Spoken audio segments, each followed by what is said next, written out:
Welcome po sa programang ito ng Iglesia ni Cristo, Reconnect and Evangelical Mission. Sa pagkakataon pong ito ay binabati po namin ang lahat ng mga kaanib sa Iglesia ni Cristo sa buong mundo ng Happy 108th Anniversary.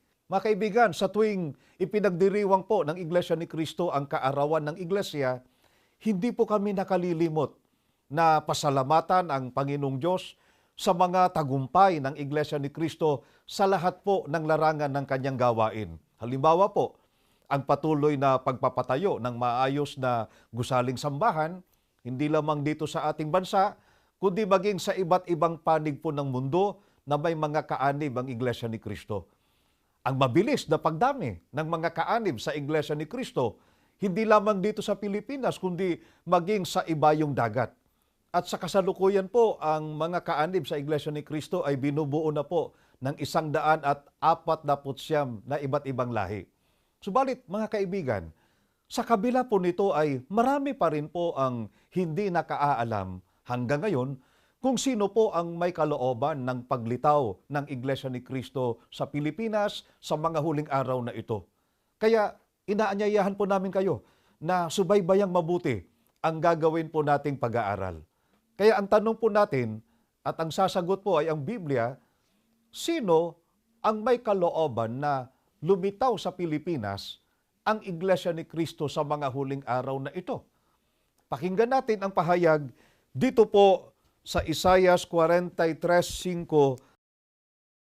Mula sa malayong silangan, dadalhin ko ang iyong lahi, at mula sa malayong kanluran, titipunin kita. Ang binasa po natin, mga kaibigan, ay hula o paon ng pahayag ng ating Panginoong Diyos. Ito'y sa panahon pa po ni Propeta Isaias. Ayon po sa Panginoong Diyos, kanyang dadalhin ang kanyang mga anak na lalaki at babae na magmumula po sa malayong silangan. Ang tanong po natin ay alin ang tinutukoy na pagdadala ng ating Panginoong Diyos sa kanyang mga anak na lalaki at babae? Dito naman po sa unang Korinto sa 1 at 9, ganito po ang ating mababasa. Tapat ang Diyos na tumawag sa inyo upang makipag-isa sa kanyang anak na si Jesucristo ang ating Panginoon. Mga kaibigan, maliwanag po ang turo ng mga apostol na ang mga tao ay tinatawag po ng ating Panginoong Diyos upang ipakipag-isa sa ating Panginoong Jesucristo. Bakit po kailangang tawagin ng ating Panginoong Diyos ang tao upang dalhin sa ating Panginoong Jesucristo? Hindi ba maaaring sumampalataya na lang ang tao sa ating Panginoong Jesucristo upang maging kaisa niya? Ganito po ang pahayag ng ating Panginoong Jesucristo dito po sa Juan 6:44. Walang taong makalalapit sa akin, maliban ng ang amang nagsugo sa akin, ang sa kanya'y magdala sa akin at siya'y aking ibabangon sa huling araw. Maliwanag po ang pahayag ng ating Panginoong Jesucristo na ang tanging paraan upang makalapit sa Kanya o maging kaisa niya ang tao ay sa paraang dalhin sila ng Ama sa ating Panginoong Jesucristo. Kaya ang mga tao na nadala po sa ating Panginoong Jesucristo ay ang mga binabanggit po sa hula o paon ng salita na binasa po namin sa inyo na mga anak ng Diyos na lalaki at babae mula po sa malayong silangan.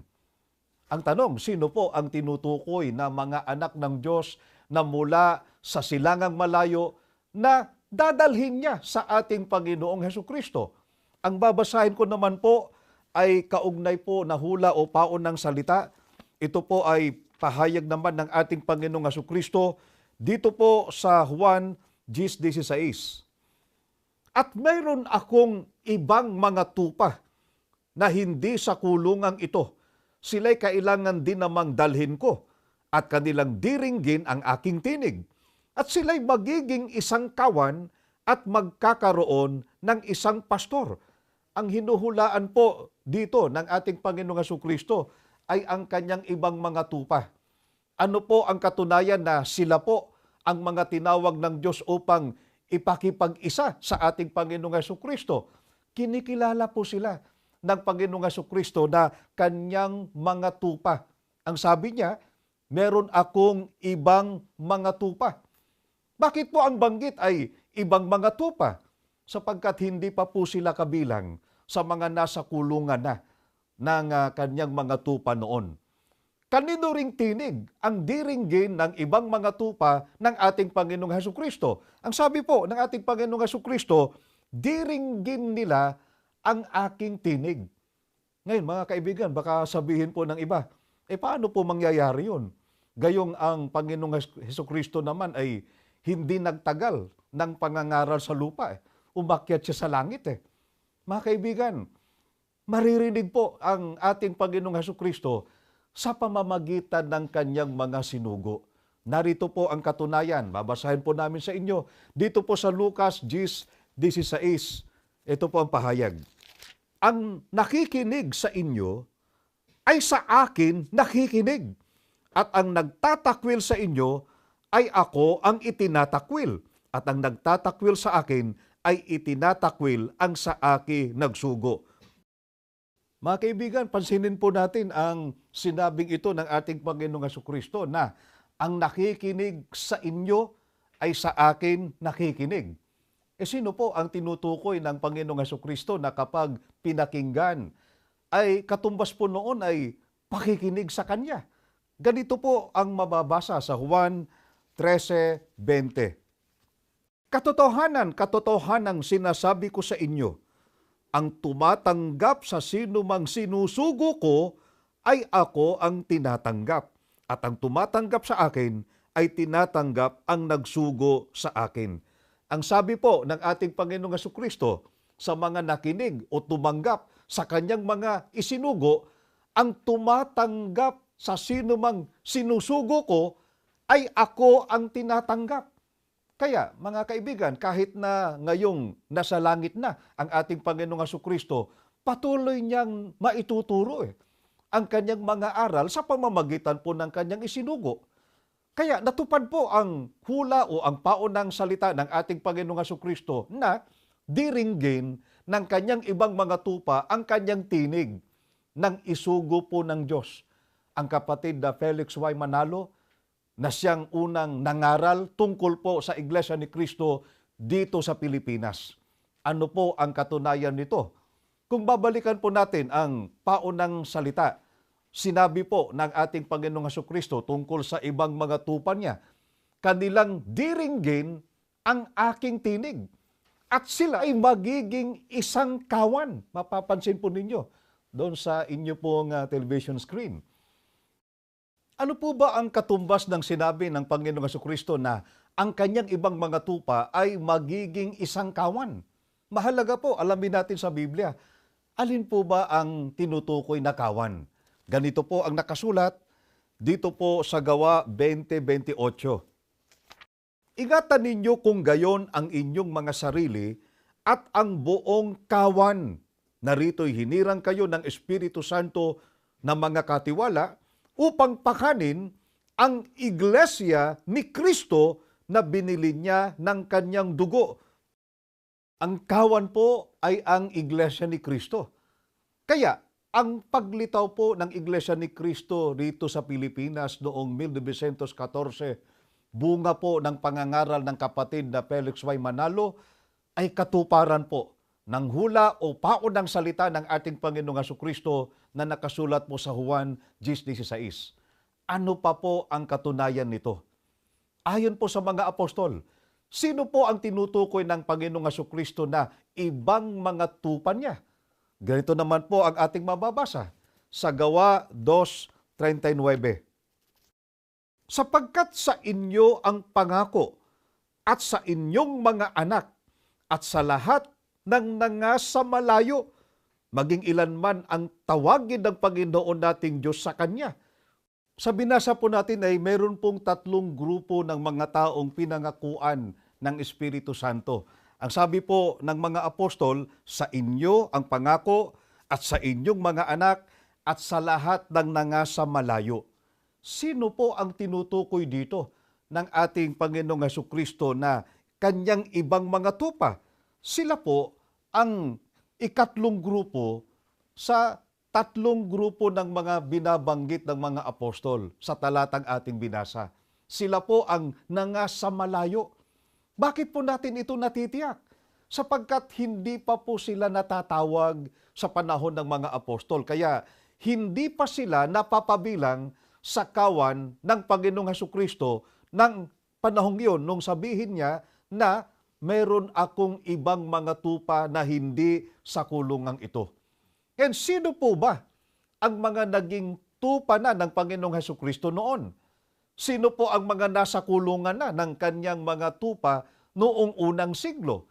Sila po ang naunang dalawang grupo na binanggit ng mga apostol na tatanggap po ng pangako. Sila po yung sa inyo at sa inyong mga anak. Kaya itanong natin sa Biblia, sino ang tinutukoy na sa inyo? Sila po ang buong angkan ni Israel. Batay po sa talata 36, mababasa po ninyo sa inyong screen. Sila po ang lahing Hudyo na naging kaanib sa Iglesia ni Cristo noong unang siglo.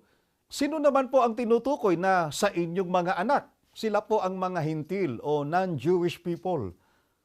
Bakit po ang mga Hintil ay tinatawag na anak ng mga Hudyo? Sapagkat mga mahal na kaibigan, ang mga Hintil po ay bunga ng mga Hudyo sa pangangaral o sila po ay anak nila sa pananampalataya sa ating Panginoong Hesukristo. Ganito po ang pahayag ni Apostol Pablo dito po sa unang Korinto 4:15.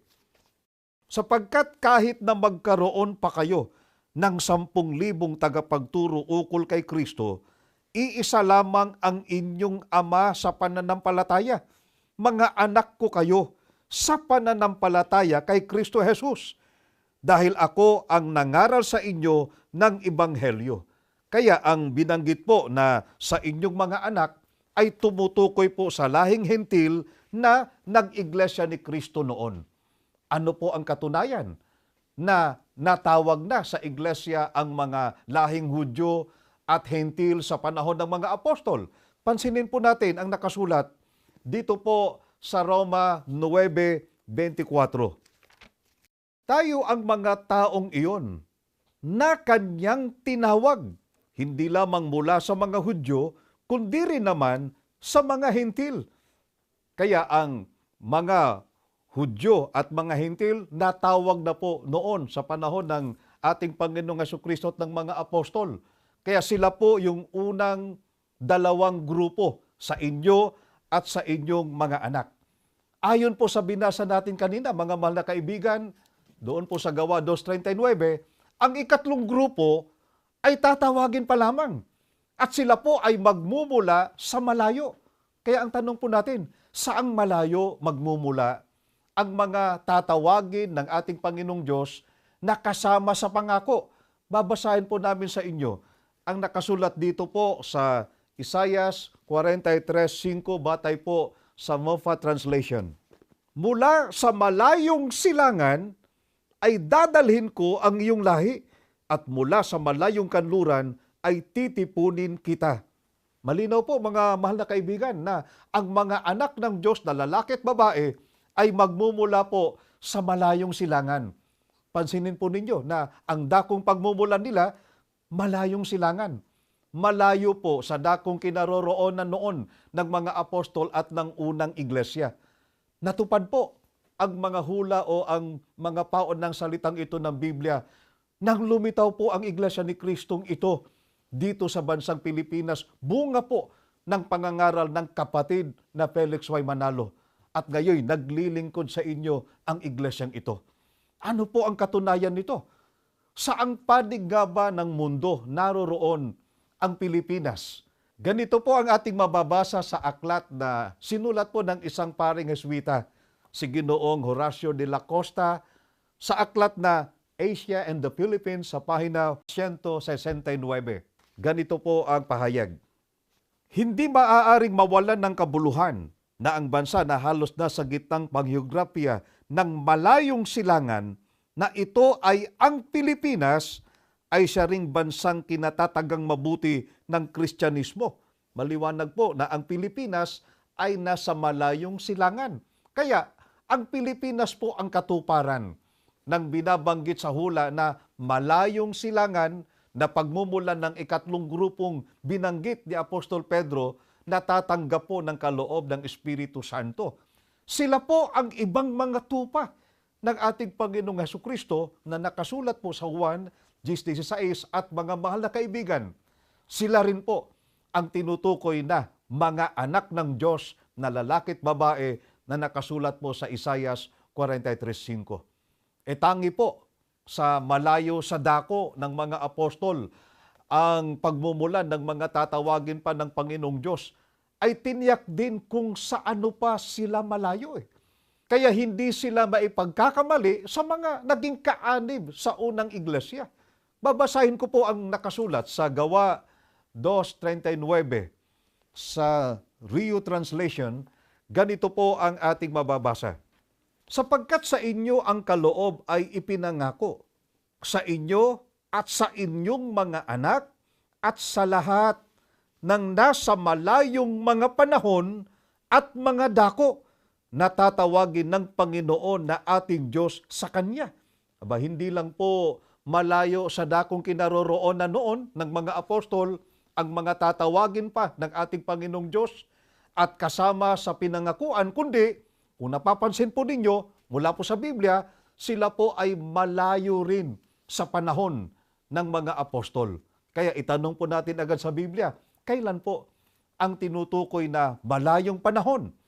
Kailan po ang panahong itinakda ng hula na tatawagin ng ating Panginoong Diyos ang lahing magmumula sa malayong silangan? Sila po ay magmumula sa mga wakas ng lupa. Ganito po ang pahayag. Dito po sa Isaiah 43:5 hanggang 6. Huwag kang matakot sapagkat ako'y sumasayo.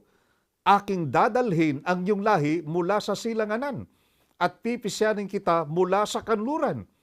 Aking sasabihin sa hilagaan, bayaan mo, at sa timugan, huwag mong pigilin.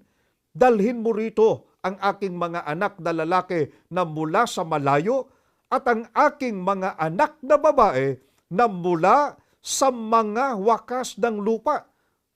Tandaan po natin kung kailan po ang panahon ng pagtawag ng Diyos sa kanyang mga anak na lalaki at babae na magmumula sa malayong silangan. Ayon po sa hula na binasa namin sa inyo, sa mga wakas ng lupa. Ngayon ang tanong, alin po ba ang panahong tinutukoy ng Biblia na mga wakas ng lupa? Napakahalaga po nito na malaman po natin. Natalakay po kanina na ang mga anak ng Diyos na lalaki at babae, na sila rin po ang ibang mga tupa ng ating Panginoong Hesukristo, batay po sa mga paunang pahayag ng Biblia, ay hindi po maipagkakamali sa mga naging iglesia ni Kristo noong unang siglo, sapagkat tiniyak po ang dakong pagmumulan. Malayong silangan na ang katuparan po nito ay bansang Pilipinas. At tinitiyak din po kung kailan ang paglitaw. Malayong panahon na ito rin pong binabanggit ng Biblia na mga wakas ng lupa. Kaya ang tanong natin, alin po ba ang tinutukoy na mga wakas ng lupa? Ganito po ang paliwanag ng ating Panginoong Hesukristo dito po sa Mateo 24:3 at 33. At samantalang siya'y nakaupo sa bundok ng mga olibo, ay nagsilapit sa kanya ng bukod ang mga alagad na nagsisipagsabi, sabihin mo sa amin, kailan mangyayari ang mga bagay na ito at ano ang magiging tanda ng iyong pagparito at ng katapusan ng sanlibutan? Gayon din naman kayo. Pagka nangakita ninyo ang lahat ng mga bagay na ito, ay talastasin ninyo na siya'y malapit na, nasa mga pintuan nga. Mga mahal na kaibigan, ang mga wakas ng lupa ay ang panahong nasa mga pintuan na po ng wakas o malapit na po ang wakas. May mga bagay po na kapag nakita natin ay malapit na ang kanyang ikalawang pagparito o ang ikalawang pagparito ng ating Panginoong Hesukristo o ang panahon po ay nasa tinatawag po ng Biblia na mga wakas ng lupa. Alin-alin po ang mga palatandaang ito? Pakinggan po ninyo dito po sa Mateo 24:6 hanggang 8. At mga kakarinig kayo ng mga digmaan at mga alingawngaw ng mga digmaan. Ingatan ninyo, na huwag kayong magulumihanan sapagkat kinakailangang ito'y mangyari datapat hindi pa ang wakas. Sapagkat magsisitindig ang bansa laban sa bansa at ang kaharian laban sa kaharian at magkakagutom at lilindol sa iba't ibang dako, datapat ang lahat ng mga bagay na ito ay siyang pasimula ng kahirapan. Ang sabi po ng ating Panginoong Jesucristo, magkakaroon ng digmaang maalingaw-ngaw o mapapabalita na sinundan pa ng isa pang digmaan. At ang kasunod po na pangyayari ay magkakagutom at lilindol sa iba't ibang dako at magkakaroon po ng kahirapan. Mga kaibigan, ang unang palatandaan na binanggit ng ating Panginoong Jesucristo ay ang unang digmaang pansanlibutan. Na kapag nangyari na ito, ang katumbas po noon, ang panahon ay nasa tinatawag ng Biblia na mga wakas ng lupa. At mga kaibigan, kapag binasa po natin ang isang aklat na ang pamagat po ay The Story of the Great War, History of the European War from Official Sources, sa Volume 2, page 923, ay ganito po ang ating mababasa. Ang unang malaking kampanya ng malaking digmaan sa dako ng labanan sa Timog Silangan ay nagsimula noong Hulyo 27, 1914 nang isinagawa ng mga hukbong Austriano ang kanilang unang pananakop sa Serbia. Mga kaibigan, ang unang digmaang tinutukoy ay sumiklab po noong Hulyo 27, 1914. At tinawag po ito na unang digmaang pansanlibutan. Ang ikalawa ay sumiklab naman noong Setyembre 1, 1939 at tinawag na ikalawang digmaang pansanlibutan. Mga mahal na kaibigan, kaalinsabay ng pagsiklab ng unang digmaang pansanlibutan. Narehistro po sa pamahalaang Pilipinas ang Iglesia ni Cristo. Tupad na tupad sa Iglesia ni Cristong ito ang mga detalye ng hula ng ating Panginoong Diyos sa Isaias 43:5 hanggang 6. Gaya rin naman ng paunang pahayag ng ating Panginoong Jesucristo at ng kanyang mga apostol. Ngayon, maaaring sabihin ng iba na marami naman pong iglesia o relihiyon na nagsimula sa Pilipinas. Bakit natin natitiyak na ang Iglesia ni Cristo ang kinatuparan ng ibang mga tupa ng Panginoong Jesucristo at sila rin ang mga anak ng ating Panginoong Diyos? Ano pa po ang ikakikilala sa mga anak ng Diyos na babangon sa malayong silangan sa mga wakas ng lupa? Ang ating babasahin ay itutuloy lang natin ang paunang salita ng ating Panginoong Diyos na binasa po namin sa inyo kanina sa Isaias 43:5 hanggang 6. Itutuloy po natin sa talata 7. Bawat tinatawag sa aking pangalan at yaong aking nilikha ay sa aking kaluwalhatian, yaong aking inanyuan, oo, yaong aking ginawa. Ayon po sa pahayag ng ating Panginoong Diyos, ang kanyang mga anak, lalaki at babae, na magmumula po sa malayong silangan, sa mga wakas ng lupa, ay tatawagin po sa kanyang pangalan. Kaya itanong agad natin sa Biblia, alin po ba ang pangalan ng Diyos na itatawag sa kanila? Ganito po ang pahayag ng ating Panginoong Jesucristo dito po sa Juan 17:11. At ngayon, ako'y papunta na sa iyo. Aalis na ako sa sanlibutan. Ngunit nasa sanlibutan pa sila, amang banal. Ingatan mo sila sa pamamagitan ng kapangyarihan ng iyong pangalan. Pangalang ibinigay mo sa akin. Mga kaibigan, sa kanyang panalangin o sa panalangin ng ating Panginoong Jesucristo sa Ama, sinabi ng Panginoong Jesucristo na iyong pangalan, ang pangalang ibinigay sa kanya ng Ama o ang pangalang Kristo. Paano po kung itawag ang pangalan ng Panginoong Jesucristo sa mga anak ng Diyos? Iglesia ni Cristo. Kagaya po ng mababasa natin, mga mahal na kaibigan, dito po sa Roma 16:16. Magbatian kayo ng banal na halik. Lahat ng iglesia ni Cristo ay bumabati sa inyo. Sa makatwid, kung paanong Sa paunang pahayag ng Panginoong Hesukristo ay tiniyak niya na ang kanyang ibang mga tupa ay gagawin niyang isang kawan o iglesia ni Kristo o tiyak po ang pangalang itatawag. Mga kaibigan, tiniyak din po ng Panginoong Diyos sa kanyang paunang pahayag na ang kanyang mga anak na lalaki at babae na magmumula sa malayong silangan sa panahong mga wakas ng lupa ay tatawagin sa pangalang Iglesia ni Kristo. Kaya sa katuparan, ang Iglesia ni Kristo na ipinangaral po ng kapatid na Felix Manalo at siya ring pangalang ipinarehistro sa pamahalaan ng Pilipinas. Mga kaibigan, hindi pa lumilitaw ang Iglesia ni Kristo. Itinakda na po ng Biblia kung saan ito babangon, kailan ang panahon ng pagbangon, at kung ano po ang pangalang itatawag dito. Sa makatwid, ang paglitaw po ng Iglesia ni Kristo sa Pilipinas noong 1914 ay kalooban po ng Panginoong Diyos at ng ating Panginoong Hesukristo. Ang Iglesia ni Kristo, ang kinikilalang ibang mga tupa ni Kristo at mga anak ng Diyos sa mga huling araw na ito. Bakit po ba mahalagang ang tao ay mapabilang sa mga kinikilalang anak ng ating Panginoong Diyos?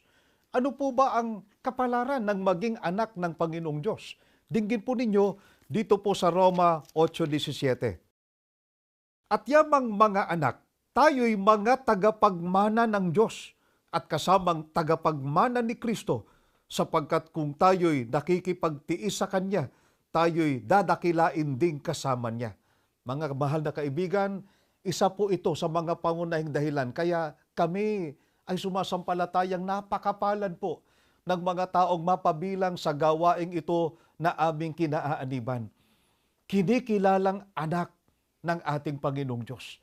Gaano po kahalaga na ang tao ay kilalaning anak ng ating Panginoong Diyos. Ang sabi po sa talata, ang mga kinikilalang anak ng Diyos ay mga tagapagmana ng Diyos at kasamang tagapagmana ng ating Panginoong Hesukristo. Ang tanong, ano po ang mamanahin sa ating Panginoong Diyos ng mga kinikilala niyang anak? Dinggin po ninyo dito po sa Apokalipsis 21:7, 2 at 4. Ang magtagumpay ay magmamana ng mga bagay na ito, at ako'y magiging Diyos niya, at siya'y magiging anak ko. At nakita ko ang bayang banal, ang bagong Jerusalem, na nananaog mula sa langit buhat sa Diyos, na nahahandang gaya ng isang babaeng kasintahan na nagagayakang talaga sa kanyang asawa. At papahirin niya ang bawat luha sa kanilang mga mata, at hindi na magkakaroon ng kamatayan, hindi na magkakaroon pa ng dalamhati o ng pananambitan man o ng hirap pa man. Ang mga bagay ng una ay naparam na. Malinaw po na ang mga kinikilalang anak ng Diyos ay maninirahan sa bayang banal na doon po wala ng gutom, wala ng kahirapan, wala na pong pagluha, wala na pong dalamhati, at higit sa lahat, wala na pong kamatayan. Kaya mga mahal na kaibigan, kinikilala naming napakalaking biyaya ang aming tinamo nang kami po ay tawagin sa Iglesia ni Kristo. At ang pinakahangad din namin mga kaibigan na kayo sana ay makasama namin sa loob ng Iglesia ni Kristo upang dito po sama-sama tayo sa tunay na paglilingkod sa Panginoong Diyos at sa pagmamana ng kaligtasan at buhay na walang hanggan. Kaya kami po na mga kaanib sa Iglesia ni Kristo, sa pangunguna po ng aming tagapamahalang pangkalahatan, ang kapatid na Eduardo Manalo, sinisikap po namin na akayin, imbitahan ang amin pong mga mahal sa buhay, mga kaibigan at mga kakilala upang makinig sa mga aral na amin pong sinasampalatayanan, sapagkat ito po ang maghahatid sa atin sa kaligtasan at buhay na walang hanggan. Muli po, sa lahat ng mga kaanib sa Iglesia ni Kristo sa buong mundo, Happy 108th anniversary mga mahal na kapatid. Hanggang dito po at maraming salamat sa inyo pong pagsubaybay.